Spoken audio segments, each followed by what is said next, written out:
In November 2011, Germany was weeks away from opening what would become the most modern airport in Europe. Berlin Brandenburg Airport, 6 runways, state-of-the-art terminals, a direct rail link to the capital.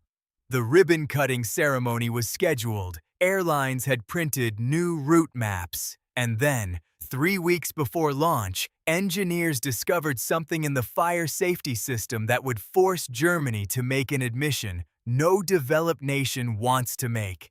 We can't open our own airport. That delay wouldn't last months. It would last 9 years. What followed wasn't just a construction setback. It was a cascade of failures so comprehensive, so layered with mismanagement and political interference, that it became a national embarrassment. By the time Berlin Brandenburg finally opened in 2020, it had burned through 7 billion euros, nearly 4 billion over budget.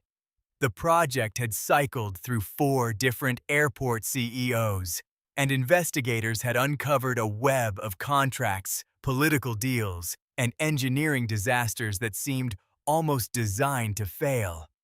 This is the story of how Germany, a country famous for precision engineering and efficiency, built an airport that couldn't pass a smoke test.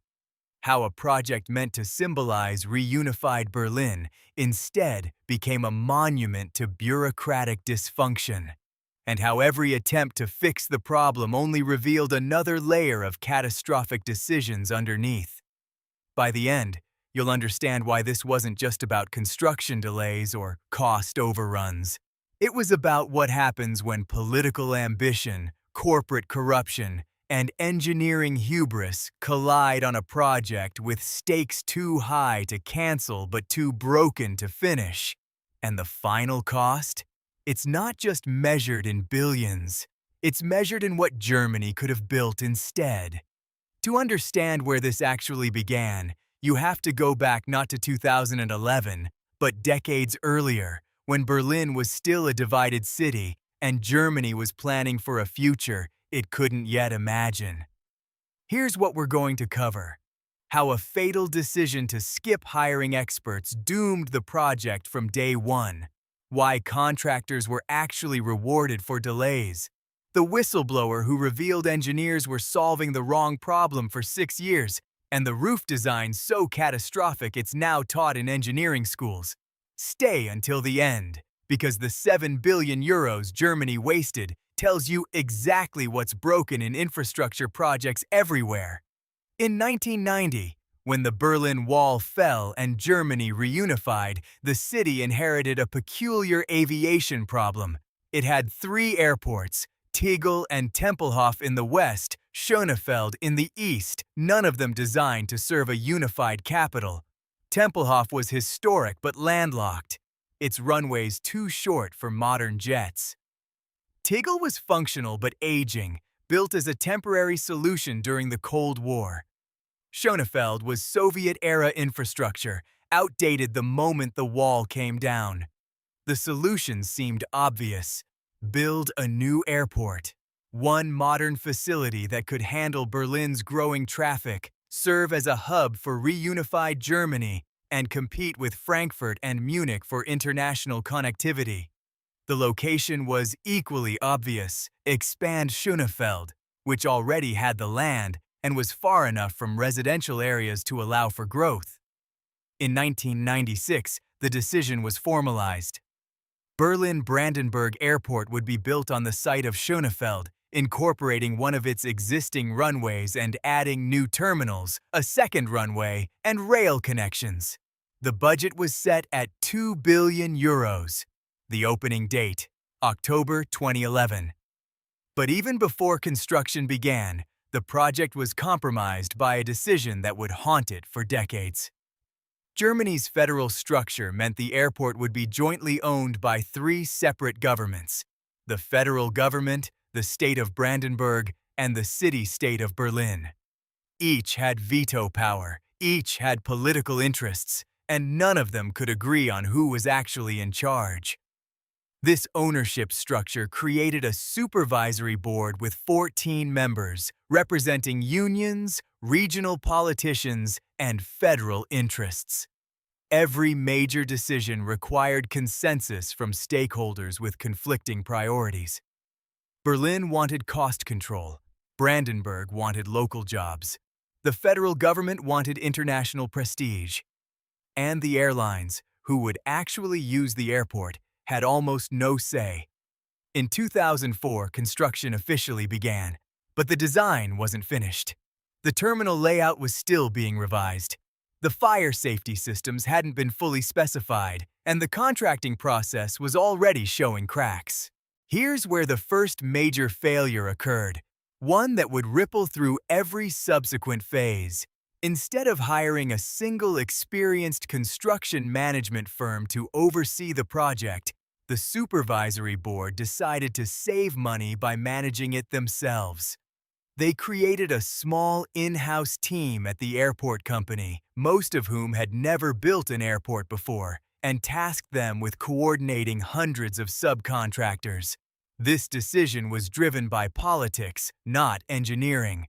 Hiring a major German construction firm would mean paying premium rates and ceding control to outside experts. The board wanted to keep decision-making power in-house, where it could be influenced by political appointees, so they opted for the cheaper, riskier path. The consequences were immediate. Without a strong central authority, subcontractors began working from incomplete plans.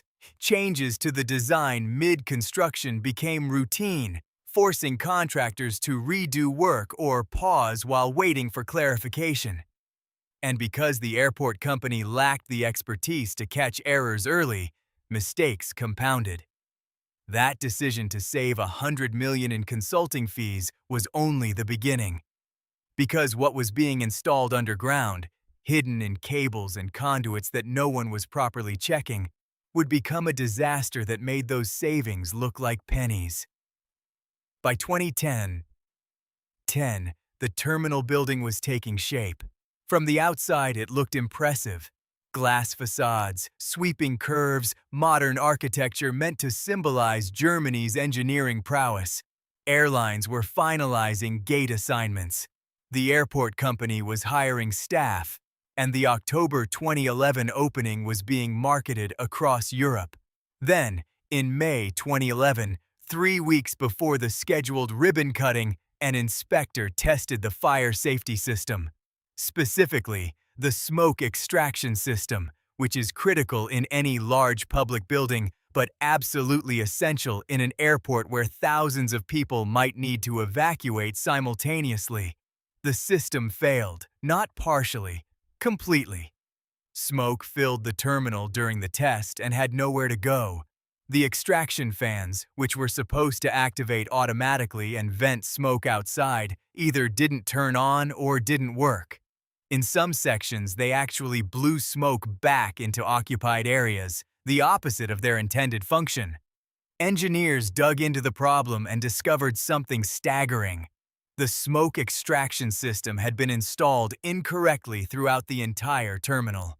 The design called for a complex network of sensors, fans, and vents that would detect smoke, determine its location, and extract it through specific pathways.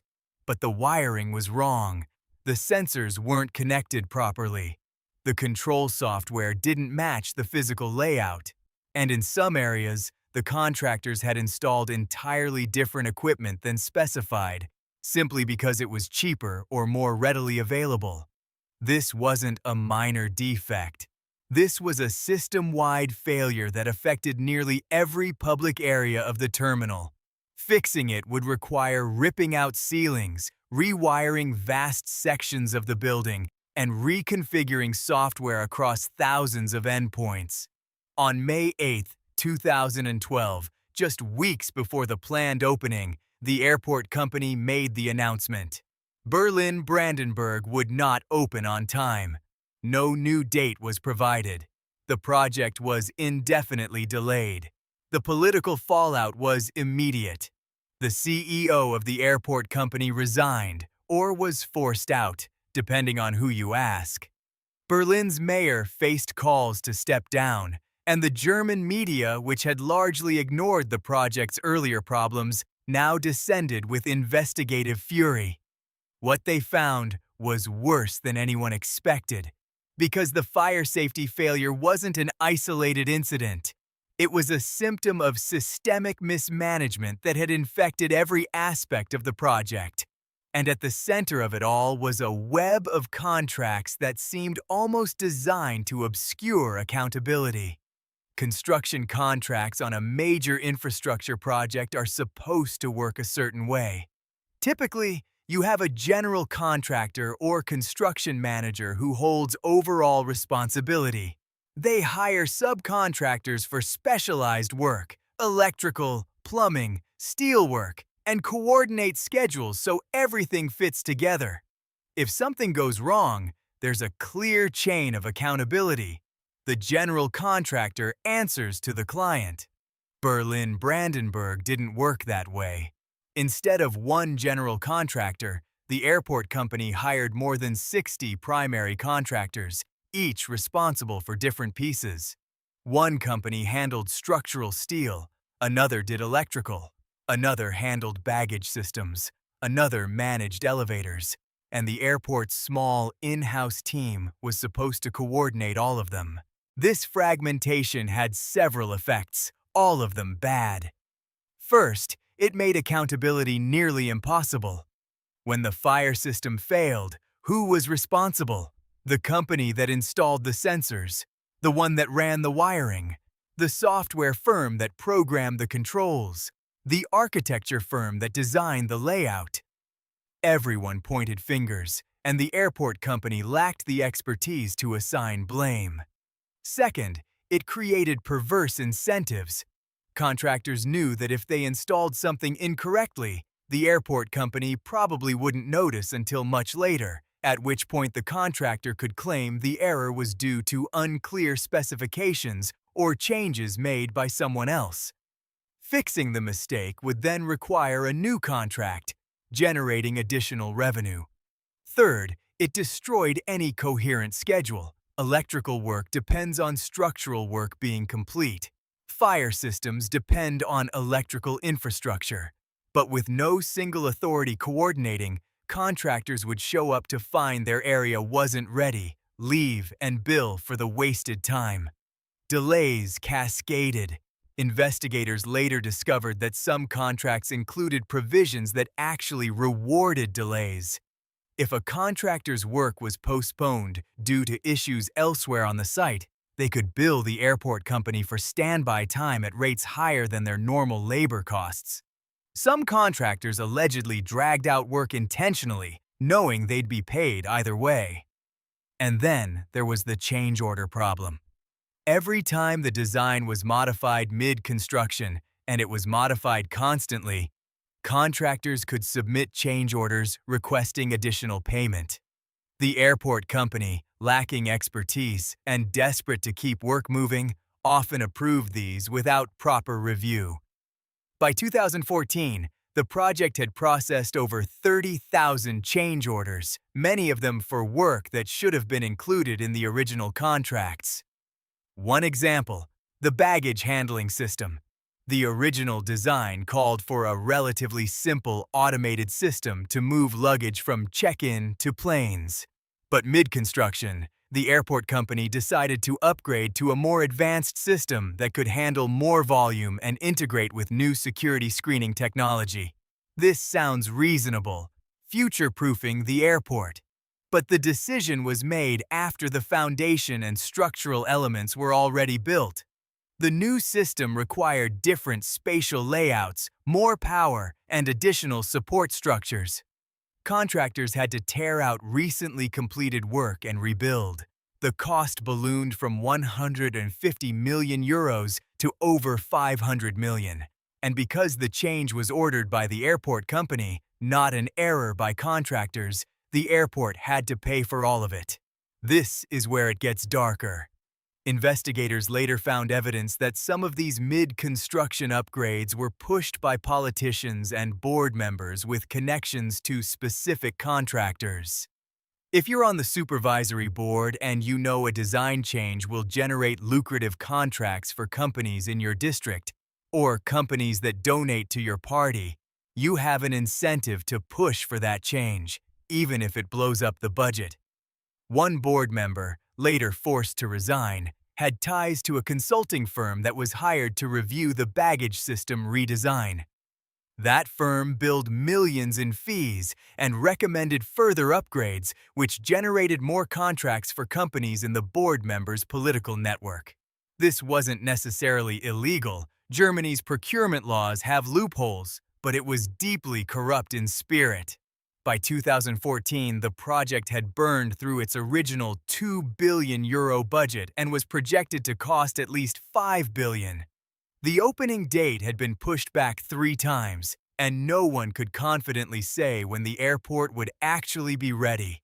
And then a whistleblower came forward with documents showing that the previous 6 years of fire system fixes had all been based on an incorrect assumption about how the building's airflow worked.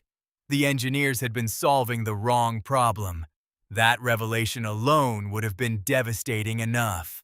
But what investigators discovered next about the building's most celebrated architectural feature would make the fire system look like a minor inconvenience. To understand what went wrong with the fire system, you need to understand the basic physics of smoke extraction in large buildings. When a fire starts, smoke rises due to heat. In a small, simple building, you can vent it by opening windows or skylights. But in a massive structure like an airport terminal, with high ceilings, complex layouts, and thousands of people, you need an active system. The system works like this. Sensors detect smoke and determine where the fire is. Then, fans activate to create negative pressure in the fire zone, pulling smoke toward vents. At the same time, the system creates positive pressure in escape routes, hallways, stairwells, exits to keep them smoke-free so people can evacuate. It's a carefully balanced push and pull, and it requires precise coordination between sensors, fans, vents, and control software. Berlin Brandenburg system was designed by a respected German engineering firm. On paper, it looked excellent.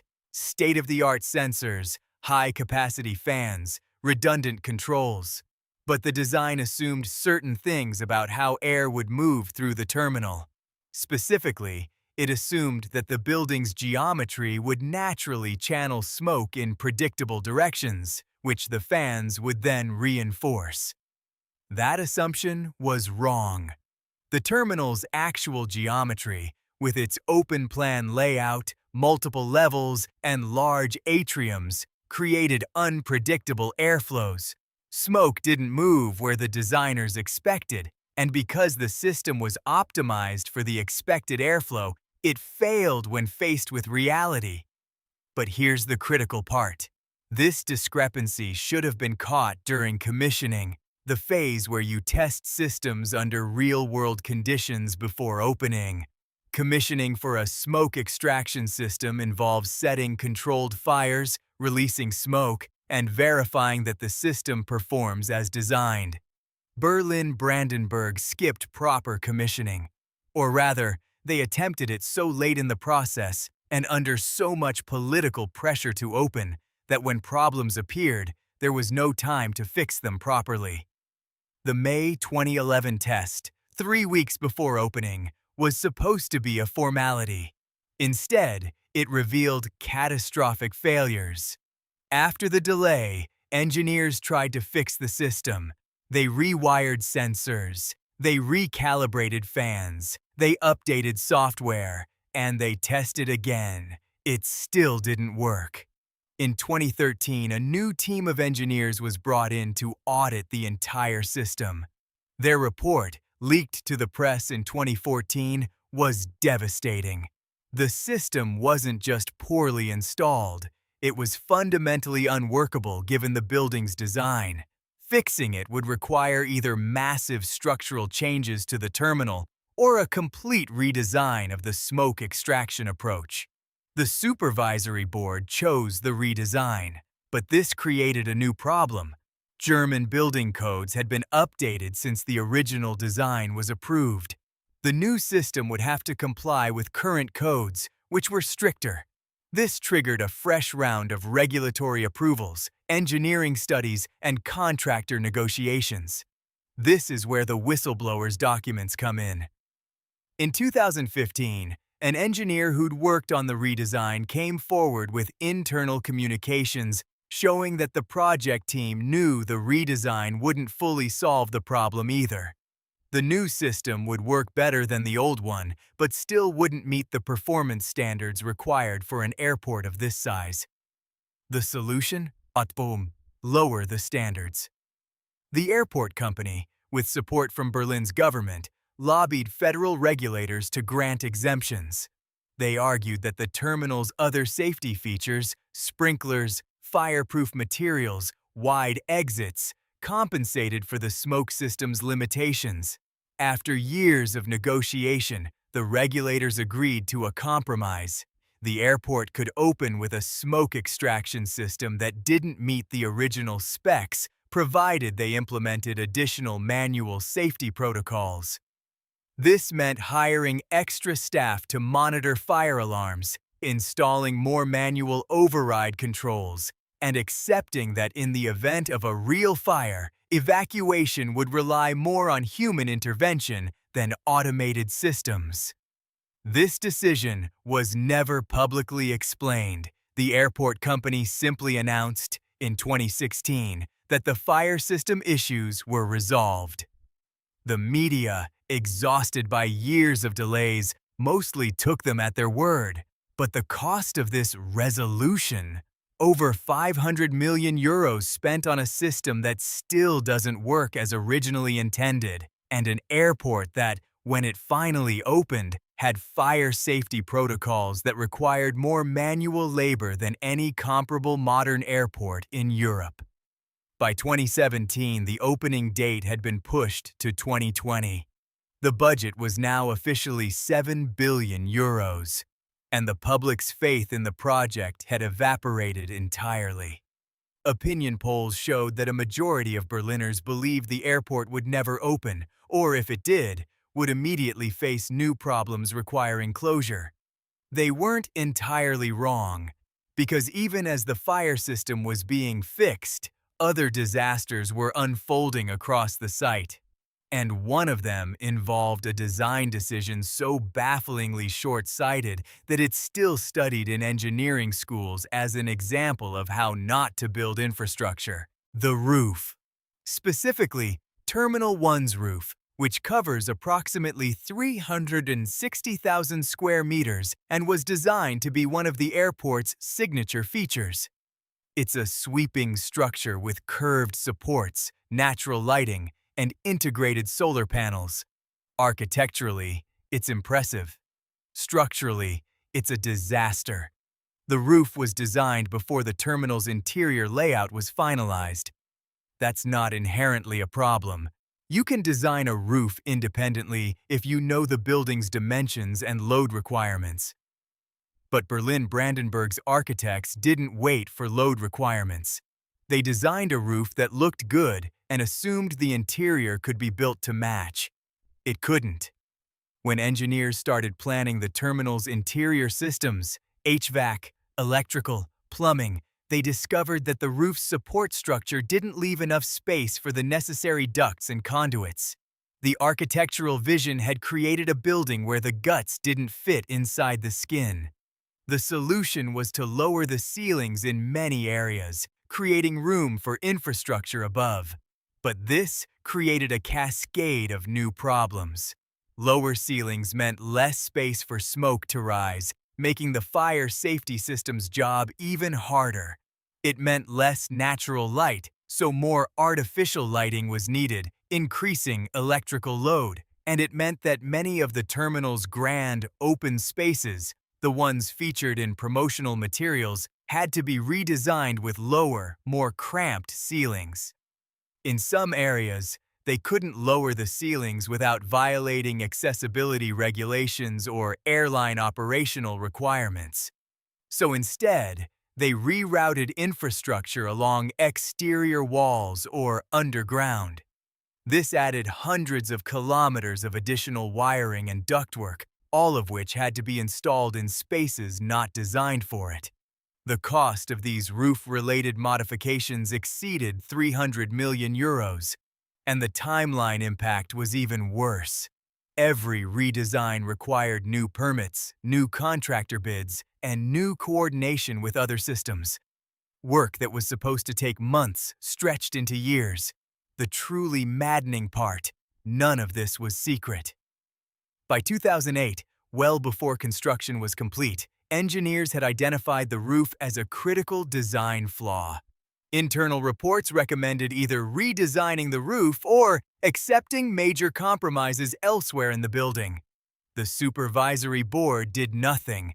They feared that admitting such a fundamental design error would undermine political support for the project. So they buried the reports and hoped the problem could be managed quietly during construction. It couldn't. And by the time the issue became public, redesigning the roof would have meant demolishing and rebuilding large sections of the terminal. The sunk costs were too high. They had no choice but to push forward with expensive, suboptimal workarounds. This pattern, discovering a problem, hiding it for political reasons, then paying vastly more to fix it later, repeated across every major system in the airport. The rail connection to central Berlin was delayed by 4 years because the airport company initially underestimated the complexity of integrating with Germany's national rail network. The runway lighting system had to be replaced entirely after it was discovered that the installed lights didn't meet international aviation standards. Even basic things like escalators and moving walkways were installed incorrectly and had to be torn out and reinstalled. By 2018, Berlin Brandenburg had become a punchline. Late-night comedians joked that it would open around the same time as flying cars became commonplace. International media ran features on it as a symbol of German decline, and aviation analysts seriously questioned whether, even if it opened, airlines would want to use it, because the delays had allowed other German airports to capture Berlin's potential traffic. But the political pressure to finish was immense. Berlin's government had spent billions. Brandenburg's economy was suffering from the uncertainty, and Germany's federal reputation was on the line. So they kept pouring money in, kept revising schedules, and kept promising that this time, the problems were really solved. In 2019, the airport company announced a final, definitive opening date, October 31st, 2020.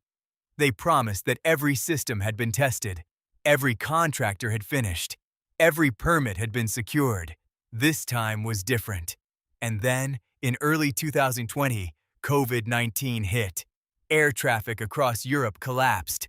Airlines canceled routes, passengers disappeared, and the grand opening of Berlin Brandenburg Airport, finally, after 9 years of delays, took place in a nearly empty terminal with a handful of masked officials and almost no media present.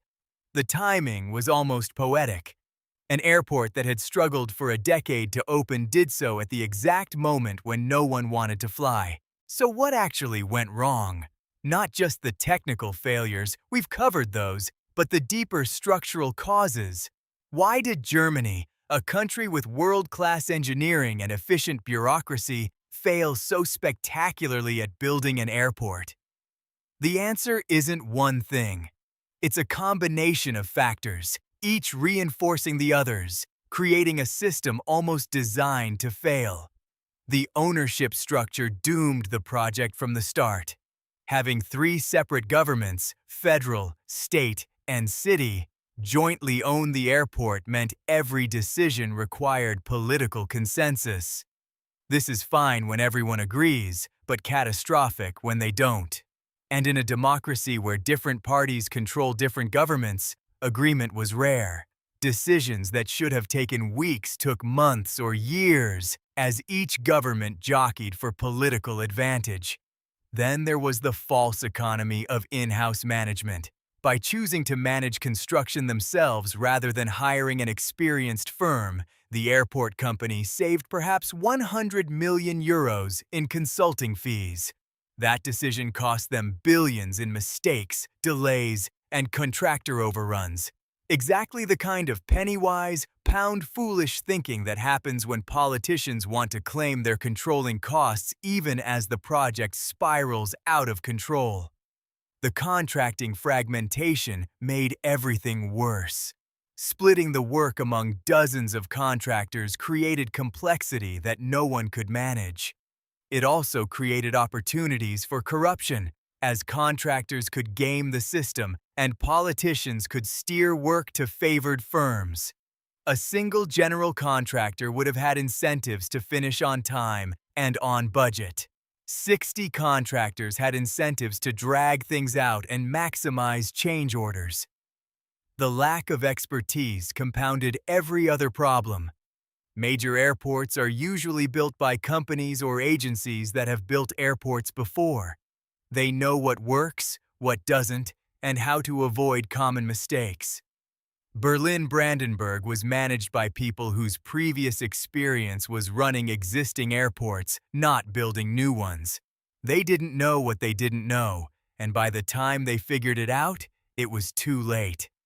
Political interference twisted every decision. At every stage, choices were driven by political considerations rather than engineering or economic logic. The roof design was preserved because admitting the flaw would embarrass the architects, who had political connections. The fire system problems were hidden because revealing them would hurt the careers of politicians who'd promised the airport would open on time.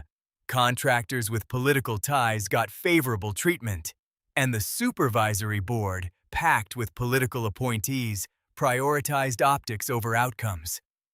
The sunk cost fallacy kept the money flowing long after anyone should have pulled the plug. By 2012, after the first delay, Germany should have seriously considered whether to continue. The project was already over budget and behind schedule, and the problems were clearly systemic. But canceling would have meant admitting failure and wasting the billions already spent. So they kept going, hoping each new injection of money would be the last. It never was, and the changing regulatory environment added years to the timeline. Building codes, aviation standards, and environmental regulations all evolved during the project's long construction. Work approved in 2006 no longer met standards in 2015. This forced expensive retrofits and redesigns that no one had budgeted for. None of these factors alone would have been fatal. Plenty of large projects face political interference or regulatory changes and still finish.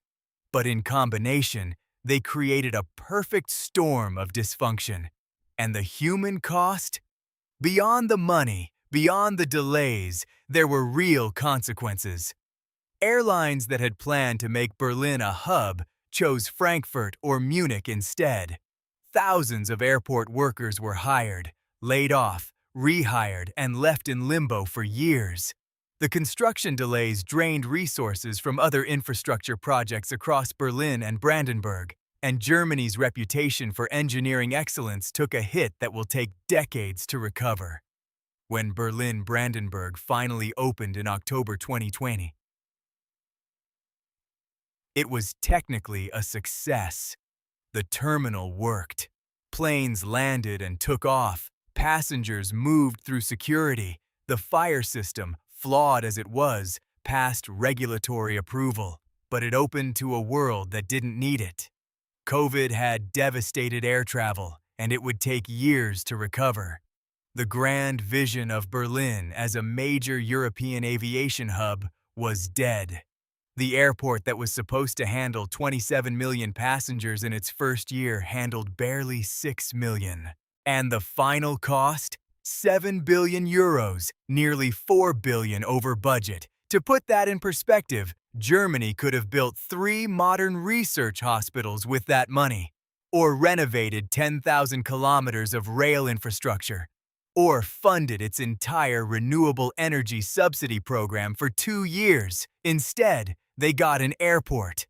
A functional, modern airport, yes, but one that cost far more than it should have, took far longer than it needed to, and opened into a world where its capacity wasn't required.